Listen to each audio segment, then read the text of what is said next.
Festival Afrofuturismo, o maior festival de futurismo, diversidade, inovação e tecnologia da América Latina, realizado pela Vale do Dendê, no Centro Histórico de Salvador. Neste momento, a gente vai conversar com Rosenildo Ferreira, cofundador da Vale do Dendê, mas eu não tenho como apresentá-lo, porque ele é uma pessoa que a Vale do Dendê tem a honra de ter, né, na sua diretoria, participar, e eu vou deixar que o senhor se apresente. Bom dia. Bom dia, bom a todas, a todos, a todos. Eu gosto muito de vir a Salvador, primeiro porque é um lugar lindo, um lugar, enfim, acolhedor em todos os aspectos. E soma-se a isso a extrema generosidade que esse povo tem com todos que vêm aqui. Aqui eu me sinto verdadeiramente, enfim, importante, entendeu?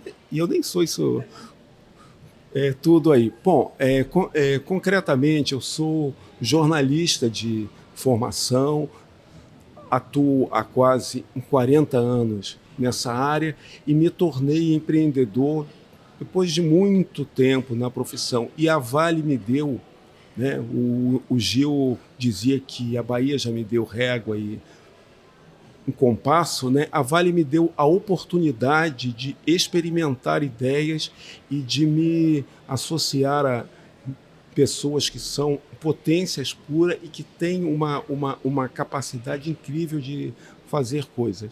A Vale surge como ideia em 2016 pelas mãos do professor Hélio, do Paulo Rogério, em que me chamam para, enfim, me somar ao grupo. Eu moro em São Paulo já há 30 anos e pelo fato de São Paulo ser uma espécie de ralo, né, ser 35% do PIB, ter uma concentração de renda muito grande, e a nossa ideia sempre foi lançar pontes dentro do Brasil, de Salvador para a África e para o mundo. Então, eu, enfim, me agrego a esse time que já era grande. Mas eu acho que a grande sabedoria, né, o elemento mais forte que fez a Vale ser o que ela é hoje, e a gente pode explorar isso mais à frente, foi a presença de quadros no seu dia a dia. Primeiro com a fundadora Ítala Herta, né, que foi ali quem tocou os primeiros anos da Vale e colocou, enfim, essa entidade em outro nível, e mais recentemente com a Ana Cristina, que é quem toca esse dia a dia dessa nova fase. Eu acho que, enfim, lembrar disso eu acho muito mais importante que as colaborações episódicas que eu tenho dado nesses 9 anos já. Né? Se a gente fala de ancestralidade, que é o tema do festival, dessa edição do festival, a gente tem sim que considerar, né, quem veio antes. Então, foram vocês que firmaram esse solo para que a Vale do Dendê hoje consiga realizar grandes projetos e algumas as ações que estão aí reverberando pelo mundo, né, como o Festival Afrofuturismo. E aí, na sua fala, você fala de ser empreendedor, né? E é esse olhar empreendedor que te trouxe também na perspectiva de escrever um livro sobre empreendedores que está sendo lançado durante o festival, que é o Guia à Gastronomia Acelerada. Então, conta para a gente esse processo de realização, de produção desse livro e de entrega desse produto. Claro. Então, mais uma vez, é uma obra coletiva. O Paulo sempre enxergou a publicação, enfim, física de um livro como um importante veículo para dar concretude ao que a gente faz, né? E aí eu fui convidado pela Ana para, enfim, contar essas histórias que iriam ficar num registro interno para nossa prestação de contas com os patrocinadores da jornada de aceleração de gastronomia, que começou em 2019 com o patrocínio do Instituto Açaí. Bom, Desde então, passaram várias dezenas de empreendedoras e empreendedoras aqui, e a gente viu que tinham boas histórias a serem contadas. Mas eu como jornalista e um contador de histórias, eu não sou escritor, eu escrevo livros, mas são livros reportagem, ou seja, o que é importante ali não é a minha criação, é a história de cada, enfim, personagem que está enfocado nessa obra. Então, eu vi que a gente tinha um material muito rico, muito denso e que poderia gerar um livro. Primeiro, um livro no formato, vamos dizer, institucional, né? Celebrando essa trajetória já de 7 anos quase, né? Desse tipo de evento, né? Enfim. E a ideia já evoluiu para a gente transformar esse material em um livro à venda, comercial. Por quê? Porque ele acaba sendo um instrumento que as próprias, enfim, aceleradas podem usar para divulgar o seu trabalho e para, de alguma forma, sacramentar toda essa parceria do ecossistema Vale. Então, um spoilerzinho aqui, que ninguém ainda sabe disso, né? A gente vai transformar, eu não combinei isso com ninguém ainda, mas, enfim, grava aqui porque aí força um pouco a barra, né? A ideia é que a gente tenha uma série. Por quê? Porque quando a gente tem um registro físico, a gente tem a possibilidade de que ele caminhe em muitas mãos rapidamente e que ele seja um ponto de partida para quem está vindo. Porque essas histórias aqui são mulheres, muitas delas, ou boa parte delas, formadas em história, direito, ciências, políticas, que olharam a gastronomia muitas vezes como um meio de vida ali para sair de um sufoco, mas que fazem da gastronomia muito mais, mas muito mais além de um negócio, que vai muito além de um meio de obtenção de ganho. É um festejo da ancestralidade, perdão. É o afeto, né, que é empregado em cada preparo, em cada comida. E isso as pessoas, né, embora elas tornem isso como uma fonte de renda, mas não é para qualquer um saber fazer comida, né? Exatamente. E tem um dado muito importante, e todas as histórias passam nisso, né? Quando a gente remete à primeira atividade remunerada das mulheres negras no Brasil, a gente vê que o cuidado está exatamente no centro. Era babá, era alimentação. Então, essa economia do cuidado, esse fazer, né, o alimentar não só o corpo, né, mas a alma, sim, o afeto, é uma coisa que tem uma relação estreita com a mulher negra. Então, todas essas mulheres, e não é um lugar comum isso, enfim, ao contrário, é um lugar de partida, de meio, chegada, que elas não cozinham para ganhar dinheiro. É óbvio que no mundo capitalista a gente precisa do dinheiro e elas têm que ser remuneradas, e muito bem remuneradas pelo que fazem. Mas a gente sente, e as histórias são curtas, mas eu procurei, tem um dado aqui, eu uso uma técnica que é contar histórias curtas para a gente, porque a gente vive num mundo onde a disputa pela atenção é muito forte, né? Sim. Tudo disputa com tudo. Então, são histórias curtas. Mas eu falo do estabelecimento, mas eu falo da pessoa, porque atrás de cada CNPJ tem um CPF. Então, e foi nessa, enfim, interlocução que eu entendi que não eram entrevistas que rendiam apenas um relatório interno. Sim. Rendiam um livro sobre afeto, sobre empreendedorismo, que é algo que está no sangue da mulher negra, que empreende desde sempre. Nem sempre, enfim, é tratada como tal, né? Empreendedora, né? E é justamente esse questionamento que eu quero fazer ao senhor, porque a gente também teve, é notável, né, um avanço, embora os dados aí expliquem que muitas mulheres, né, elas são chefes de famílias, mulheres negras, e principalmente, né, a maioria delas são chefes de família, mas elas saíram do local de ser apenas cozinheiras para serem empreendedoras. Então, como é que o senhor considera essa transformação, essa mudança, né?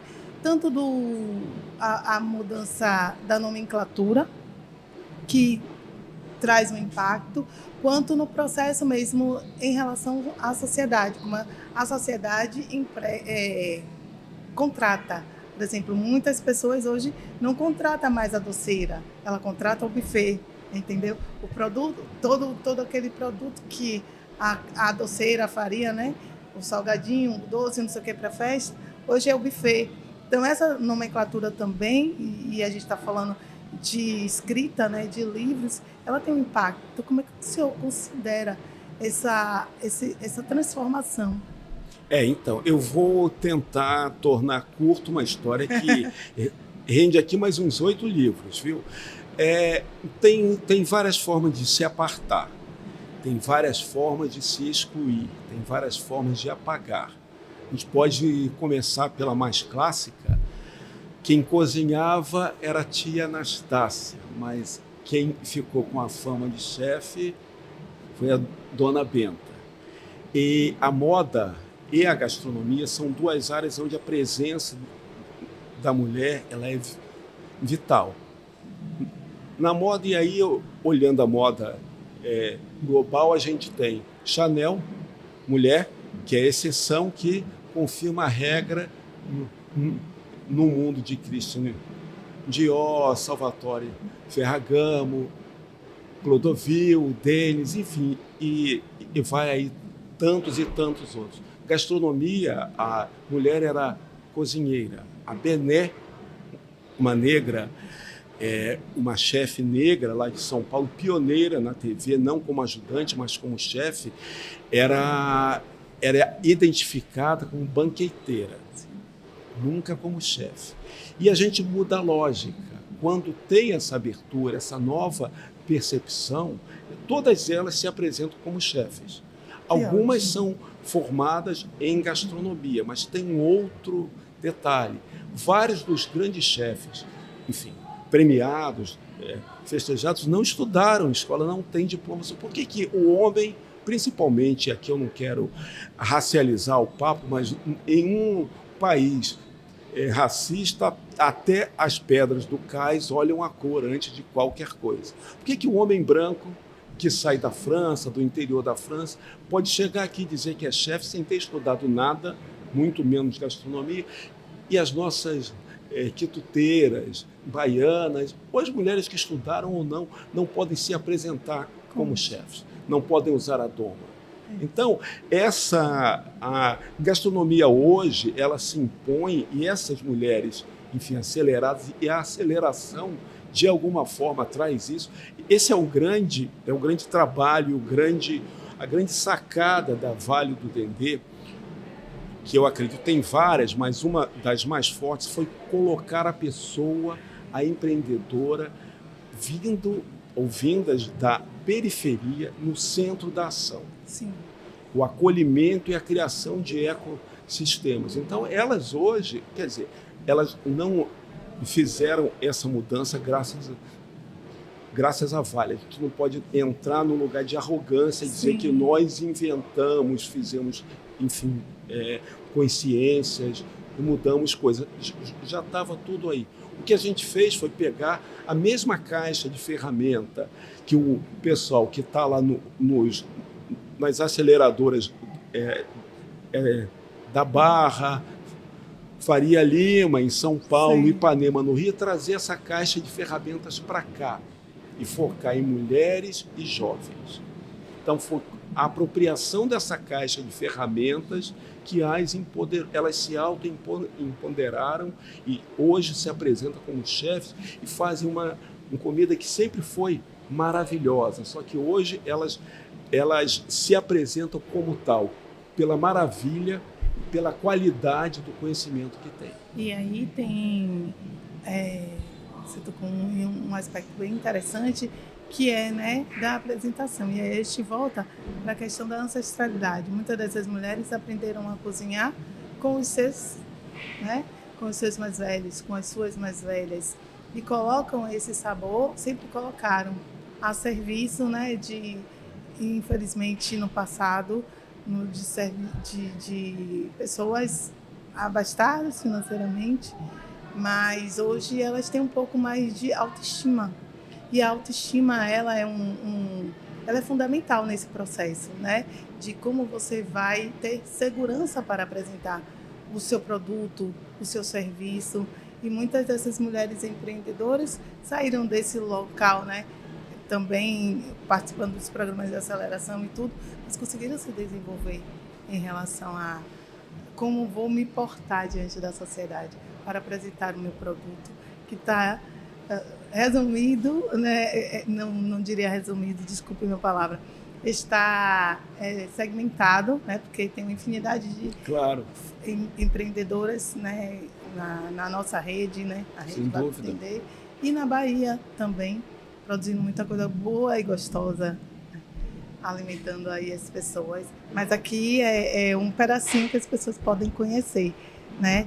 E aí tem alguma história assim que te tocou no processo de escrita desse livro? Olha, seria injusto, antes de entrar, essa caixa de ferramentas que, enfim, a gente traz com a experiência do Paulo em vários fóruns globais. O Paulo estudou fora do país, com a experiência da academia trazida pelo professor Hélio Santos.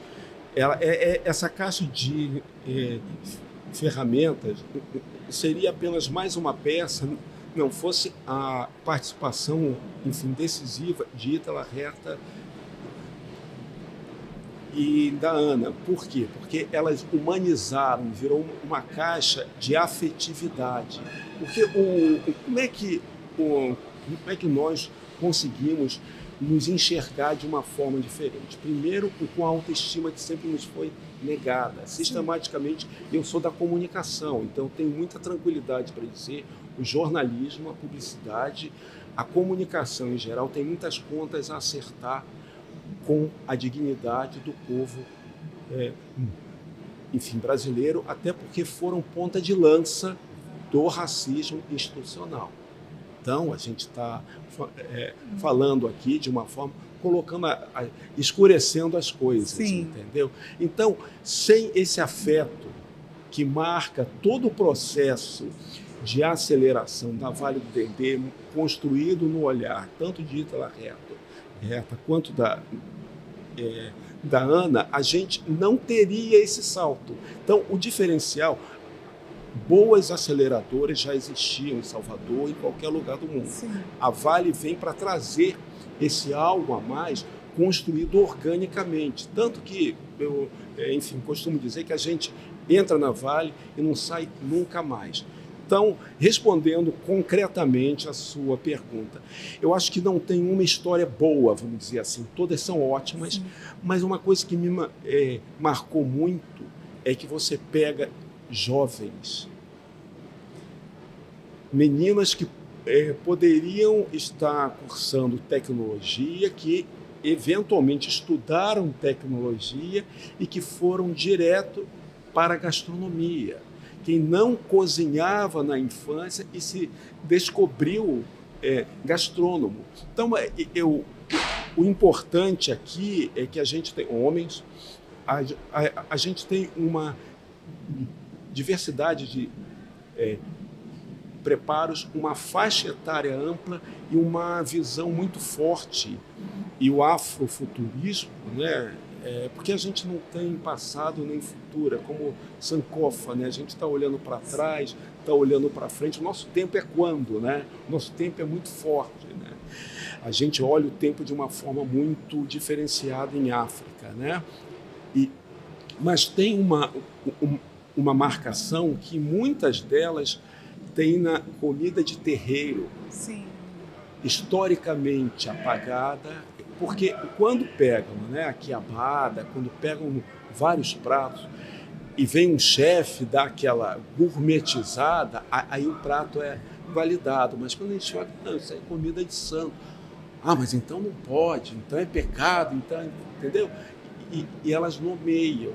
Então, a minha grande surpresa foi entender que a comida preta da Bahia, a comida majoritária da Bahia, é uma comida ancestral, que ela foi trabalhada, claro, a gente teve várias releituras aqui, né, e ganhou um tempero, porque o Nordeste, o clima e toda a brasilidade que foi adicionada, né, ao dia a dia dos africanos deu uma nova cor, uma nova roupagem. Então, o fato que mais me surpreendeu é a força da comida de santo na gastronomia brasileira. Sim. Que a gente pega os pratos, aí eu como isso em São Paulo, isso tudo é comida de santo? Puxa vida, essa talvez tenha sido a força da comida de santo e esse leque, né, etário, tem jovens de 23 anos até senhoras de 70 anos.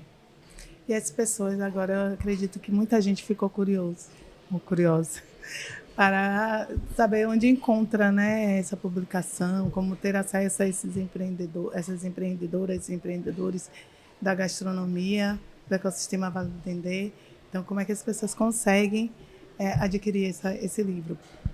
Sim, claro. Então, a gente tem duas fases. A primeira delas é um livro no formato mais institucional, que está celebrando essa passagem, né, que está sendo lançado hoje, sábado, aqui no festival, e ele vai ser, ele foi distribuído no formato e-book, e ele estará nas redes da Vale em breve. O livro físico, a gente vai, enfim, eu não combinei com isso. Dizem que tem que. O Garrincha disse que tinha que combinar com os russos, mas vamos lá.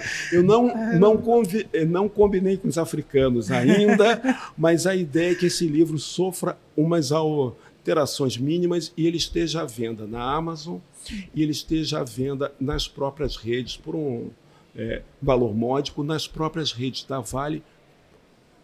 Por que isso? Para o público que está fora de Salvador ter acesso a esses lugares, e muito rapidamente, eu sei que a gente está com o tempo aí em cima, quem vem de fora para Salvador acaba se alimentando em lugares ótimos, porque aqui não tem comida ruim, não existe comida ruim em Salvador. Porém, vão aos mesmos lugares que seus amigos foram, e nos mesmos bairros. Aqui é oportunidade. Ah, mas essa empreendedora está lá em Pirajá, Cajazeiras.